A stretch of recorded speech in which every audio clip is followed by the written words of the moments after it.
Classique.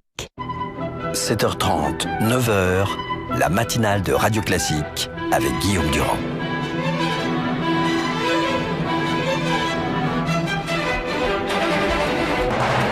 L'invité politique sur Radio Classique et LCI. Je suis ravi de vous retrouver sur l'antenne de Radio Classique et sur celle de LCI. Nous sommes avec Valérie Pécresse. Bonjour, candidate des Républicains pour les régionales en Ile-de-France. Parmi les événements donc d'hier et d'aujourd'hui, il y a notamment l'engagement de l'exécutif dans cette campagne avec Manuel Valls qui a présidé un comité interministériel sur le Grand Paris et François Hollande qui est aujourd'hui en Seine-Saint-Denis. Est-ce que vous avez l'impression que l'exécutif c'est tous contre Pécresse ? C'est une évidence que mon adversaire socialiste est accroché au basque du gouvernement et de plus en plus. C'est-à-dire qu'il ne se déplace qu'accompagné au minimum du Premier ministre et au maximum du Président de la République. Donc c'est une campagne déloyale d'après vous ? Je pense qu'on est dans... C'est logique. Non, on est dans le mélange des genres le plus total, mais simplement je pense pas que les Franciliens seront dupes. Je pense pas qu'ils sont dupes d'un Président de la République qui revient en banlieue alors que c'est l'un des grands fiascos du gouvernement et de la région. L'Île-de-France, c'est la région de toutes les inégalités.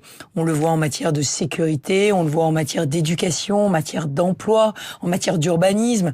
Et quant au Grand Paris dont vous parliez tout à l'heure... Parce que Manuel Valls a annoncé hier la construction de 70 000 logements, de logements sociaux, justement, a-t-il dit, et le repérage d'une quinzaine de sites sur lesquels on va en construire de nouveaux. Donc c'est une manière de parler de la campagne aussi. Oui, Guillaume Durand, mais depuis 3 ans, le Grand Paris est un projet laissé totalement en jachère par le gouvernement. Il y a 3 mois, Manuel Valls n'avait rien à dire sur le Grand Paris. À 50 jours de l'élection, il se découvre enfin une passion pour le Grand Paris. Personne n'y croit plus. Et quant à l'idée de construire encore des logements sociaux, je dis où ? Parce que si on parle de ghetto, si on parle d'apartheid urbain comme le fait Manuel Valls de manière très très forte et très virile, il faut aussi se demander qui en est responsable. Il faut aller à Évry, il faut aller à Courcouronnes où se rend le président de la République aujourd'hui et se dire que en ayant empilé de la misère sociale sur de la misère sociale, en ayant construit du logement social sur du logement très social, et encore plus de logements très sociaux. Alors l'argumentaire, c'est de dire que dans les municipalités de droite, personne n'en veut. Donc ils disent il faut les forcer. Mais là où il y a un vrai tabou à briser, ce n'est pas pour dire qu'il faut construire du logement social. Partout, c'est la loi, il faut l'appliquer.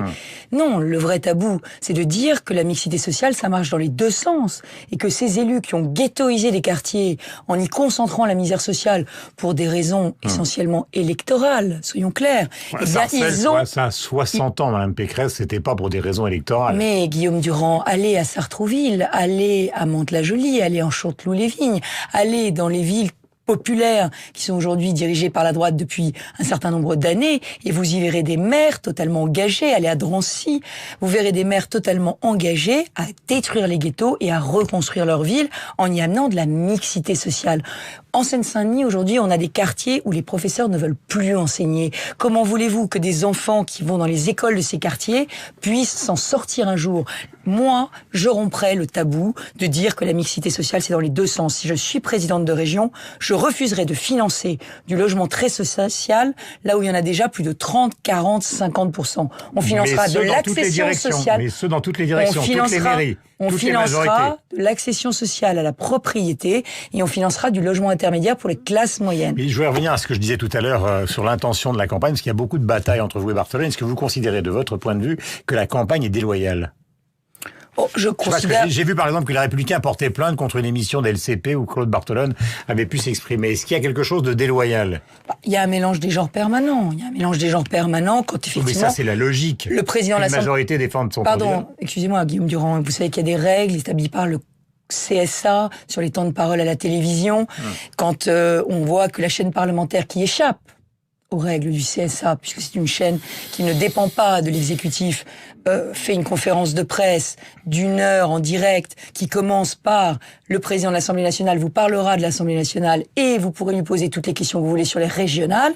Je considère qu'effectivement, il y a un mélange des genres. Et alors vous demandez quoi ? Eh bien, j'ai demandé effectivement que l'équité démocratique entre les temps de parole des candidats soit respectée, y compris sur cette chaîne parlementaire. Vous savez que sur le même thème, les socialistes ont considéré que dans certaines municipalités, vous stockiez des affiches avec des agents qui étaient des agents municipaux au seul profit de votre campagne. Mais c'est inexact, monsieur Durand, c'est inexact. Il y a eu une erreur d'aiguillage de tract à Lizy-sur-Ourcq. J'ai porté plainte contre X sur cette erreur d'aiguillage de tract pour comprendre ce qui s'était passé.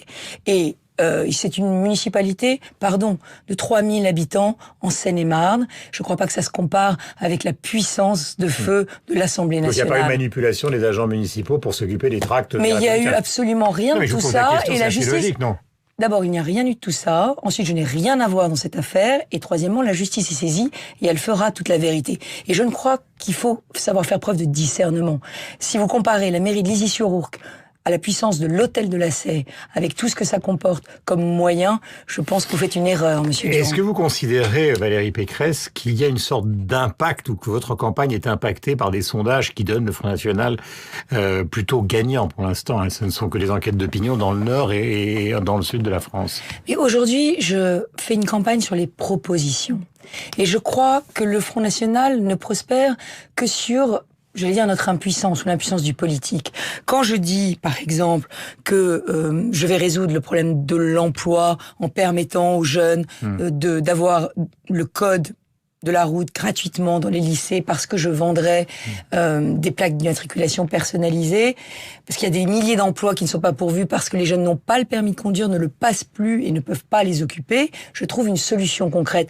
Quand je dis que je vais retrouver 100 000 stages à des jeunes qui n'ont pas de relation, parce que à chaque fois qu'on demandera une subvention à la région Île-de-France, eh bien, je demanderai qu'en contrepartie, on prenne un jeune, soit en stage, soit en résultat économique est la meilleure réponse au pas forcément les résultats, pas seulement les résultats économiques en matière de sécurité. Ouais. Je suis très heureuse de voir aujourd'hui qu'après que j'ai déposé une proposition sur la fraude dans les transports, le gouvernement dit ah oui, c'est un sujet, la sécurité dans les transports, la fraude dans les transports. Les contrôles qui ont été décidés, ça fait partie des informations de ces dernières 24 heures. Est-ce que c'est une bonne nouvelle qu'on puisse, ou que les agents de la SNCF ou de la RATP puissent procéder à eux-mêmes à des contrôles? Ça fait plusieurs mois que je le demande. Simplement, le gouvernement tourne autour du pot. Il ne va pas jusqu'au bout. Vous savez que les amendes qui sont mises par les contrôleurs dans les transports en commun ne sont payées qu'à moins de 10%. Et la solution, ce serait de rendre obligatoire le port d'une pièce d'identité lorsqu'on prend des transports en commun. Est-ce liberticide de demander aux Français de porter leur pièce d'identité? Aujourd'hui, quand les contrôleurs... culturelle. Quand les contrôleurs demandent... Si vous prenez le métro, vous voyez les gosses, ils passent tous par-dessus les barrières, vous allez à un match de foot... Eh bien, le sujet, c'est que c'est ressenti comme une injustice flagrante par tous ceux qui payent leur transport. Il y a 200 millions au bas mot de manque à gagner pour la SNCF et la RATP en Île-de-France chaque année. Les usagers sont exaspérés, mais la seule mesure pour faire en sorte que les fraudeurs d'habitude ne donnent pas de fausses identités, c'est de rendre obligatoire le port de papier d'identité. Parce qu'aujourd'hui, les amendes ne sont pas recouvrées. Est-ce qu'il faut qu'on accueille des migrants dans la région? Alors, et où et quand? Mais ce qui est totalement délétère de la part de la région Île-de-France, c'est de mélanger dans une délibération cadre les réfugiés politiques et les migrants. Les réfugiés politiques, nous avons un devoir humanitaire de les accueillir.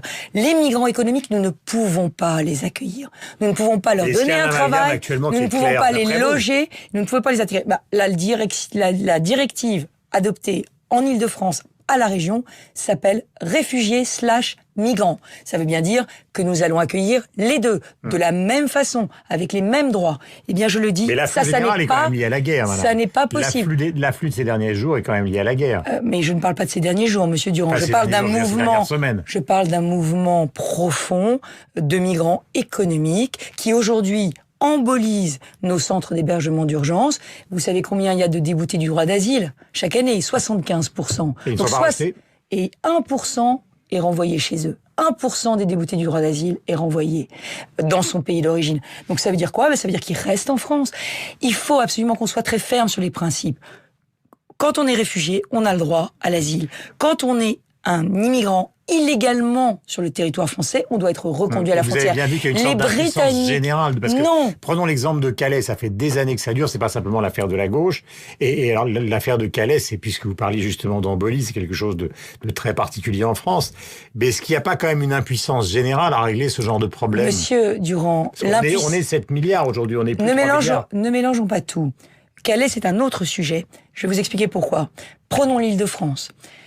Si vous comparez avec l'Allemagne, si vous comparez avec la Grande-Bretagne, en Allemagne, 66% des reconduites sont exécutées. En Grande-Bretagne, 80% des reconduites à la frontière sont exécutées. En France, 22%. Et la moitié, c'est entre Mayotte et les Comores. Donc l'impuissance, elle est française. L'impuissance est celle de ce gouvernement et elle se traduit par la montée d'un vote extrême. À Calais, le sujet est différent. À Calais, c'est l'impuissance européenne qui est en cause. Pourquoi ? Parce que les migrants qui sont à Calais ne veulent pas demander le statut de réfugié à la France parce qu'ils veulent aller le demander en Grande-Bretagne. Et là, c'est lié à quoi ? C'est lié au fait que le marché du travail français est en berne et qu'ils savent qu'ils ne pourront pas travailler chez nous. Donc le sujet est complètement différent, à Calais, en Île-de-France. Question, alors évidemment, là on vient des préoccupations qui sont parisiennes, mais qui... Mais il y a un vrai manque d'autorité dans la société française, Monsieur Durand, et ce manque d'autorité crée le vote FN. Justement, qui concerne Paris. Alors, je le disais, ça va vous paraître anecdotique par rapport aux questions qui ont été traitées, mais Madame Hidalgo parle justement de la piétonisation de la voie Georges Pompidou entre, je crois, si ma mémoire est bonne, entre les Tuileries et au fond du côté de la gare d'Austerlitz. Est-ce que ça vous paraît à terme une bonne chose ? Mais je comprends que la maire de Paris ait un projet pour Paris, c'est sa vision de Paris, ça se discute, faire de Paris une très grande ville touristique en enlevant les voitures, c'est un projet comme un autre. Moi, ce qui me choque dans la démarche de la maire de Paris, c'est son caractère profondément égoïste. Et puis son caractère aussi, profondément impulsif. On ne prend pas une mesure d'une telle ampleur, sans concerter avec les maires de banlieue, sans concerter avec toutes les communautés de communes avoisinantes. Vous voulez dire qu'elle a décidé de ça toute seule dans son bureau ? Bien entendu, tout ça, toute seule. Alors, elle a concerté avec les habitants de Paris, mais c'est pas les habitants... Pas mal. Non, excusez-moi, Monsieur Durand. Ceux qui traversent Paris, c'est ceux qui n'ont pas la possibilité de prendre des transports en commun pour aller à Paris. Pour faire une mesure comme celle-là et qu'elle soit vraiment acceptable, il faudrait faire des parkings aux entrées de Paris pour que tous ceux qui, comme moi, le matin arrivent en voiture à Paris puissent laisser leur voiture et profiter d'un Paris piéton. On ne peut pas aujourd'hui. C'est pour ça que la région Île-de-France doit être dirigée par quelqu'un qui tiendra tête à Madame Hidalgo sur ces sujets. On ne peut pas gérer Paris de manière égoïste. Les voitures, c'est des personnes, les automobilistes, c'est des personnes qui n'ont pas le choix, qui n'ont pas d'autre choix. Et Madame Hidalgo leur dit, je ne payerai pas le prolongement du RERE, je ne payerai pas les parkings aux portes de Paris, je ne payerai pas la prolongation de la ligne 11 en Seine-Saint-Denis. Ça n'est pas acceptable. Il faut aujourd'hui que chacun prenne sa part de l'effort. Ça ne veut pas dire que je conteste le projet de Madame Hidalgo, mais ça veut dire que ce projet, il doit être concerté avec l'ensemble de la région. Le point de vue de Valérie Pécresse, donc candidate des Républicains au régional, sur l'antenne de Radio Classique. Bonne journée à vous. Bonne journée à vous sur l'antenne d'LCI. Nous étions ravis de faire course commune pendant cet entretien et on retrouve Sophie Paolini sur l'antenne de Radio Classique.